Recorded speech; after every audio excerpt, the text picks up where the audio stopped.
Hi friends, this is বানি and welcome to my channel. বন্ধুরা, আজকে আমি তোমাদের জন্য কিছু দারুণ স্ট্রাকচার নিয়ে এসেছি, কিছু অ্যাডভান্স স্ট্রাকচার নিয়ে এসেছি। এগুলোকে আমরা কম্পাউন্ড অ্যাডজেক্টিভও বলে থাকি। সেন্টেন্সে এগুলোকে ব্যবহার করে আমরা প্রচুর বাংলা সেন্টেন্সকে খুব সহজেই ইংরেজিতে ট্রান্সলেট করতে পারি। আর তাছাড়াও এগুলোকে ব্যবহার করে আমরা আমাদের সেন্টেন্সগুলোকে আরেকটু অ্যাডভান্সড করে তুলতে পারি। প্রত্যেকটা স্ট্রাকচার, প্রত্যেকটা কম্পাউন্ড অ্যাডজেক্টিভ প্রচন্ড ইম্পর্টেন্ট। প্রত্যেকটাকে খুব মন দিয়ে বোঝার চেষ্টা করো। সেন্টেন্সে আমরা কোন অর্থে কিভাবে এগুলোকে ব্যবহার করছি।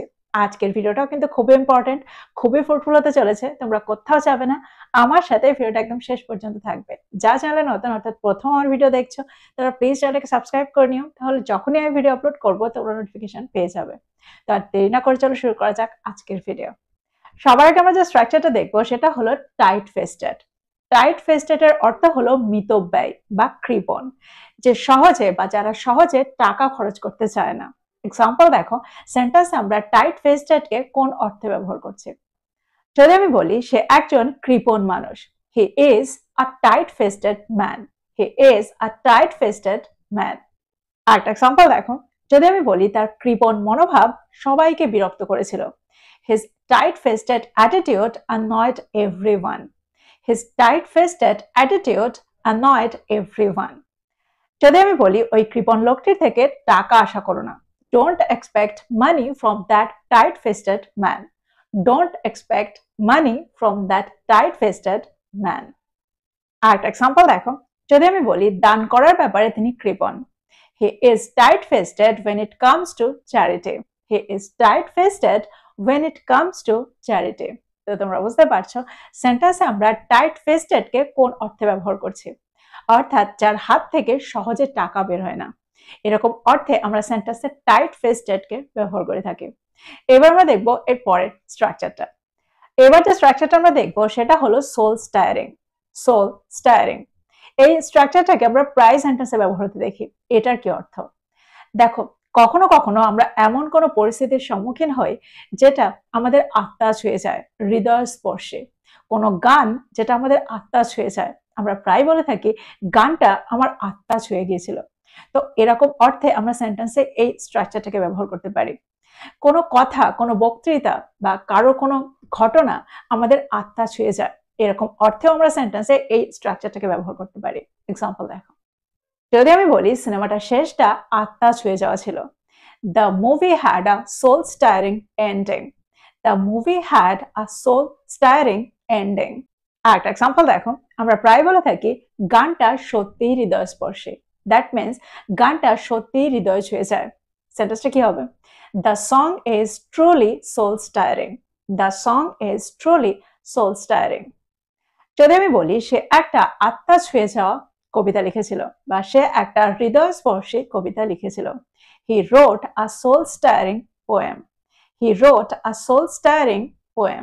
আরেকটা এক্সাম্পল দেখো, যদি আমি বলি বিদায় বক্তৃতাটি ছিল হৃদয়স্পর্শী, the farewell speech was soul stirring. The farewell speech was soul stirring. তো তোমরা বুঝতে পারছো এক্সাম্পলগুলোর মধ্যে দিয়ে স্ট্রাকচারটাকে আমরা কিভাবে ব্যবহার করছি। এবার আমরা দেখবো এর পরের স্ট্রাকচারটা। পরের স্ট্রাকচারটা হলো লেভেল হেডেড। আমরা প্রায় সেন্টেন্সে এই স্ট্রাকচারটার ব্যবহার দেখি। লেভেল হেডেড এর অর্থ হলো বিচক্ষণ বা শান্ত মাথার, ঠান্ডা মাথার, অর্থাৎ যে খুব সংযত, ভেবে চিন্তে ঠান্ডা মাথায় কোনো কাজ করে। তো ঠান্ডা মাথার বোঝাতে আমরা সেন্টেন্সে লেভেল হেডেড কে ব্যবহার করতে পারি। সংযত এরকম অর্থে, বিচক্ষণ এরকম অর্থেও আমরা সেন্টেন্সে এই স্ট্রাকচারটাকে ব্যবহার করতে পারি। এক্সাম্পল দেখো, যদি আমি বলি তিনি একজন ঠান্ডা মাথার নেতা বা তিনি একজন সংযত নেতা, he is a level-headed leader. He is a level-headed leader. যদি আমি বলি একজন শান্ত মাথা, একজন ঠান্ডা মাথার ব্যক্তি ভালো সিদ্ধান্ত নেন, আরো ভালো সিদ্ধান্ত নেন, a level-headed person makes better decisions. A level-headed person makes better decisions. আরেকটা এক্সাম্পল দেখো, সংযত লোকেরা বা ঠান্ডা মাথার লোকেরা কাজ করার আগে ভাবেন। দ্যাট মিনস কাজ করার আগে চিন্তা করে নেন। সেন্টেন্সটা কি হবে? Level headed people think before acting. Level headed people think before acting. আরেকটা এক্সাম্পল দেখো, যদি আমি বলি তিনি সংযত, বা তিনি ঠান্ডা মাথার, তিনি বিচক্ষণ এবং যৌক্তিক। She is level-headed and logical. She is level-headed and logical.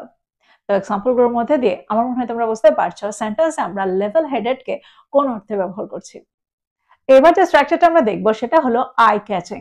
Eye catching এর অর্থ হলো নজর কাড়া, আকর্ষণীয়, যেটা দেখে চোখ আটকে যায়। ফর এক্সাম্পল, সে একটি নজর কাড়া লাল পোশাক পরেছিল।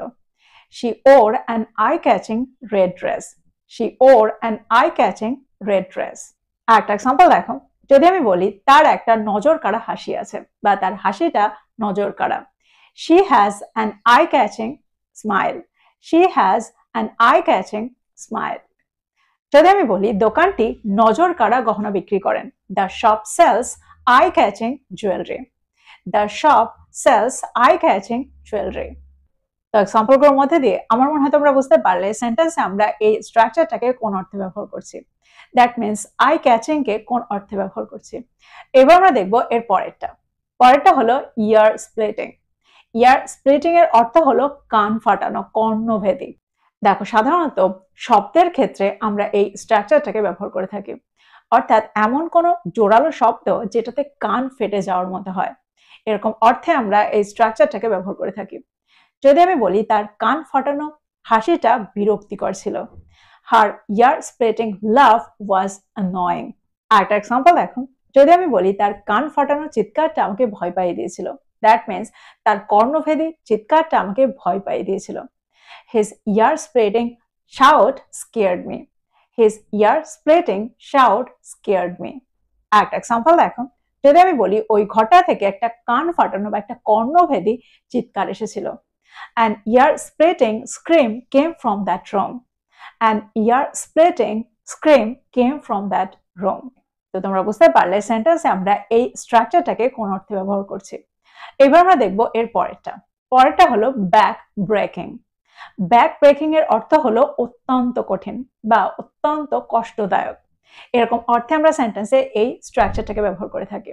ফর এক্সাম্পল, যদি আমি বলি চাষাবাদ অত্যন্ত কঠিন কাজ বা অত্যন্ত কষ্টদায়ক কাজ। Farming is back breaking work. Farming is back breaking work. আরেকটা এক্সাম্পল দেখো, যদি আমি বলি এই আসবাবপত্রগুলো সরানো অত্যন্ত কঠিন বা অত্যন্ত কষ্টদায়ক। Moving this furniture is back breaking. Moving this furniture is back breaking. আরেকটা এক্সাম্পল দেখো, যদি আমি বলি তারা প্রকল্পটিতে অত্যন্ত কঠিন চ্যালেঞ্জের সম্মুখীন হয়েছিল বা অত্যন্ত কষ্টদায়ক চ্যালেঞ্জের সম্মুখীন হয়েছিল। They faced back-breaking challenges in the project.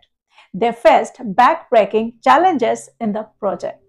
তো আমার মনে হয় তোমরা বুঝতে পারছো সেন্টেন্সে আমরা এই স্ট্রাকচারটাকে কোন অর্থে ব্যবহার করছি। এবার আমরা যেটা দেখবো সেটা হলো আউট অ্যান্ড আউট। সেন্টেন্সে প্রায়ই আমরা স্ট্রাকচারটাকে ব্যবহার করতে দেখি। আউট অ্যান্ড আউট এর অর্থ হলো একেবারে, সম্পূর্ণ বা চূড়ান্ত, এরকম অর্থে আমরা সেন্টেন্সে আউট অ্যান্ড আউট কে ব্যবহার করে থাকি।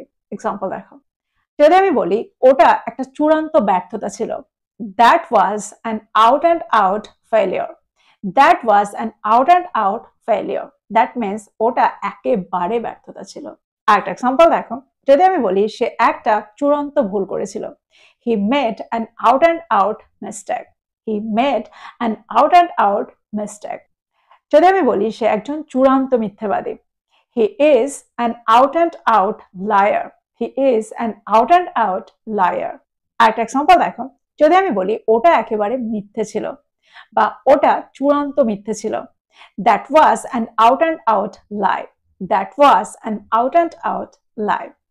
তোমরা বুঝতে পারছো সেন্টেন্সে আমরা আউট অ্যান্ড আউট কে কোন অর্থে ব্যবহার করছি।